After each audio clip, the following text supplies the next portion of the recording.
Hello नमस्कार। तर आजच्या व्हिडिओमध्ये मी तुमच्याबरोबर शेअर करणार आहे मेहंदीच्या पानापासून आपण हर्बल मेहंदी आपण घरच्या घरी कसं तयार करायचं हे मी आजच्या व्हिडिओमध्ये दाखवलेलं आहे।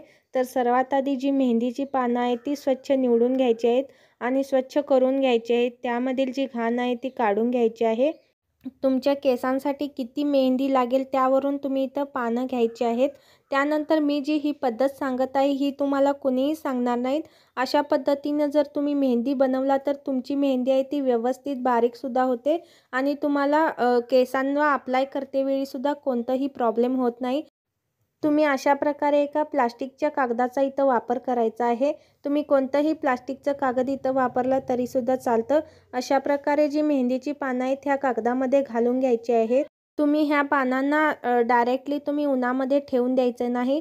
अशा प्रकारे प्लास्टिकच्या कागदामध्ये घालायचं आहे आणि हा जो कागद आहे तो पॅक करून अशा प्रकारे तुम्ही इथं उन्हामध्ये ठेवून द्यायचा आहे। अशा प्रकारे प्लास्टिकच्या कागदामध्ये पॅक करण्याचे कारण म्हणजे जी पानं आहेत जी मेहंदीची पानं आहेत ती एकदम व्यवस्थित बारीक इथं मिक्सरला बारीक होतात आणि जर तुम्ही डायरेक्टली उन्हामध्ये ठेवून देऊन नंतर ह्या पानांना मिक्सरमधून बारीक केला तर अजिबात ही पानांची पेस्ट होत नाही। तुम्ही अशा प्रकारे ट्राय करून पहा आणि अशा प्रकारे जर मेहंदी वापरला तर मेहंदीला कलरसुद्धा खूप छान कलर येतो मेहंदीला।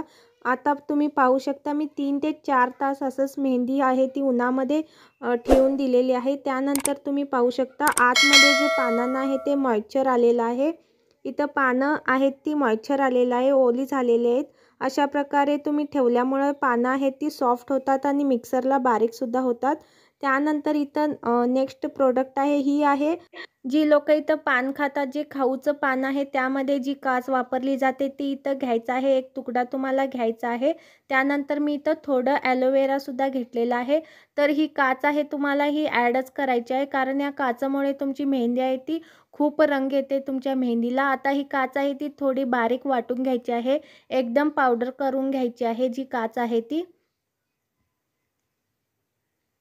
त्यानंतर एक मिक्सरचं भांडं घ्यायचं आहे, त्यामध्ये ह्या पानांना तुम्ही घालायचं आहे।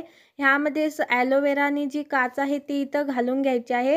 ह्याच्यामध्ये तुम्ही थोडं थोडं पाणी घालून बारीक वाटून पेस्ट तयार करून घ्यायची आहे। एकदम जास्त सुद्धा पाणी इथं वापरायचं नाही।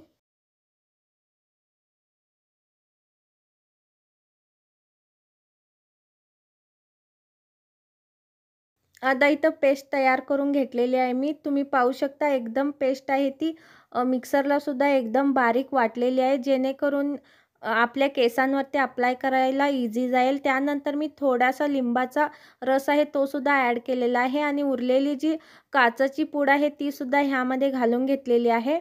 आता व्यवस्थित आहे ते कालवून घ्यायचं आहे। तुम्ही पाहू शकता एकदम क्रीमी असं टेक्स्चर आलेलं आहे।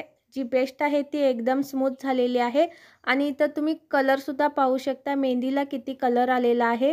ही मेहंदी तुम्ही 3 तास तसंच ठेवून द्यायची आहे, नाहीतर तुम्ही रात्रभर ठेवून सकाळी लावला केसांना तरीसुद्धा चालतं।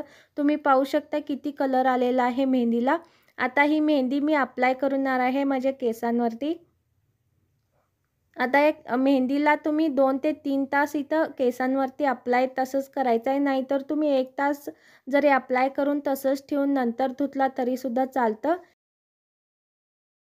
आता इथं मी केसांना 2 भागामध्ये डिवाइड केलेलं आहे आणि व्यवस्थित सर्व केसांना लागेल असं ही पेस्ट आहे ती मी इथं अप्लाय करून घेत आहे। इथं मेहंदीच नाही तर मेहंदीची जी पेस्ट आहे ती इथं हेअर मास्क म्हणून सुद्धा इथं तुम्हाला तुमच्या केसांच्या वाढीसाठी इथं मदत करते। तुम्ही अशा प्रकारे जी मेहंदीची पेस्ट आहे ती तयार करून अप्लाय करून पहा, तुम्हाला तुमच्या केसांच्या वाढीसाठी खूपच मदत करते ही जी पेस्ट आहे ती आणि केसांना छान असा नॅचरल असा कलर येतो। तर आता मेहंदी मी इथं 1 तास तसंच ठेवून दिलेले आहे। त्यानंतर मी पाण्याने जे हेअर्स आहेत ते वॉश करून घेतलेले आहे।